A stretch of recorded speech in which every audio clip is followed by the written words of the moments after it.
নমস্কার বন্ধুরা, ভাবুন তো গরম ভাতের সাথে যদি থাকে একটু ঝাল, একটু টক আর দারুণ স্বাদের এই রকম মশলাদার ভেন্ডি, তাহলে কেমন লাগবে? আজ আমি নিয়ে এসেছি এমন এক ভেন্ডি টমেটোর মশলাদার রেসিপি যেখানে ছোট ছোট টিপসেই লুকিয়ে আছে বড় স্বাদ। প্রথমেই 500 গ্রাম ভেন্ডিকে ভালো করে ধুয়ে তারপরে এইরকম ছোট ছোট টুকরো করে কেটে নিয়েছি। একই সাথে 3টে পেঁয়াজকে এইরকম বড় বড় টুকরো করে কেটে নিয়েছি। আর নিয়েছি 3টে টমেটো। টমেটোটাকেও আমি এইরকম ছোট ছোট করে কেটে নিয়েছি। এবার কড়াইয়ের মধ্যে দিয়ে দিচ্ছি কিছুটা সর্ষের তেল। তেলটা একটু গরম হয়ে গেলে এবার এর মধ্যে দিয়ে দেব আগে থেকেই ধুয়ে কেটে রাখা ভেন্ডিগুলো।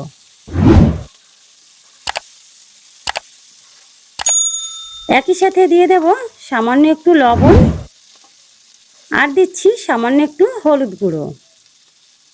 এবার লবণ আর হলুদ গুঁড়োটা দিয়ে ভেন্ডিটাকে ভেজে নেব। এই স্টেপটা খুবই গুরুত্বপূর্ণ, এতে করে ভেন্ডিগুলো লেজলেজে হয় না আর খেতেও দারুণ লাগে।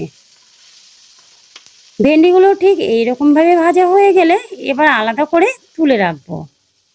বন্ধুরা, ভেন্ডি তো অনেক রকমভাবে খেয়েছেন, তবে এই রকমভাবে একটু টক ঝাল মিশিয়ে একবার এই রেসিপিটা ট্রাই করে দেখুন। সত্যি বলছি, অসাধারণ লাগবে খেতে। ভেন্ডিগুলো ভেজে তুলে নেওয়ার পরে এবার একে কড়াইতে দিয়ে দিচ্ছি আরও কিছুটা সর্ষের তেল। তেলটা গরম হয়ে গেলে দিয়ে দিচ্ছি সামান্য একটু গোটা জিরে ফোড়ন। এবার ফোড়নটা সুন্দর করে ফুটতে শুরু করলেই দিয়ে দিচ্ছি কেটে রাখা পেঁয়াজ। পেঁয়াজগুলো ধীরে ধীরে নেড়ে হালকা করে ভেজে নিচ্ছি। এই রান্নাটার মধ্যে পেঁয়াজগুলো এরকম বড় বড় টুকরো করে কেটে দেবেন। এতে করে খাওয়ার সময় ভেন্ডির সাথে পেঁয়াজগুলো যখন মুখে পড়বে তখন দেখবেন সত্যি একটা আলাদা স্বাদ পাবেন। এখন পেঁয়াজটা খুব বেশি ভাজবো না, ঠিক এইরকমভাবে ভাজা হয়ে গেলে এবার দিয়ে দেবো গ্রেট করে নেওয়া আদা, রসুন আর কাঁচা লঙ্কা।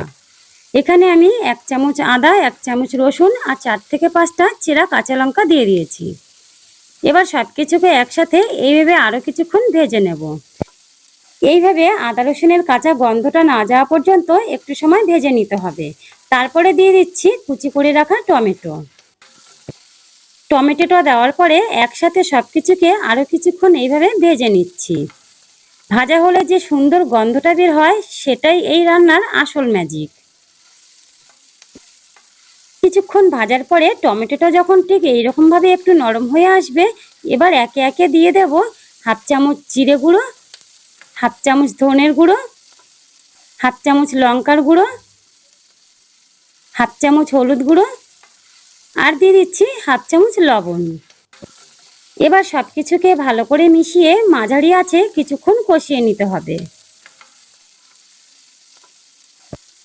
মশলাটা এইভাবে কষিয়ে নিতে নিতে যখন দেখবেন মশলা থেকে তেল ছেড়ে দিয়েছে তখন বুঝবেন এবার পারফেক্ট মশলা তৈরি। এবার দিয়ে দেব আগে থেকেই ভেজে রাখা ভেন্ডিগুলো। এখন ভেন্ডিগুলোকে ভালো করে মিশিয়ে নিতে হবে যাতে মশলাটা প্রতিটা ভেন্ডির সাথে মিশে যায়। এবার এইভাবে নাড়াচাড়া করে বারবার মিশিয়ে নিতে হবে। মশলাটা ভেন্ডির গায়ে ভালো করে এইভাবে মিশে গেলে এবার ঢাকা দিয়ে 2 মিনিট মতন রান্না করব।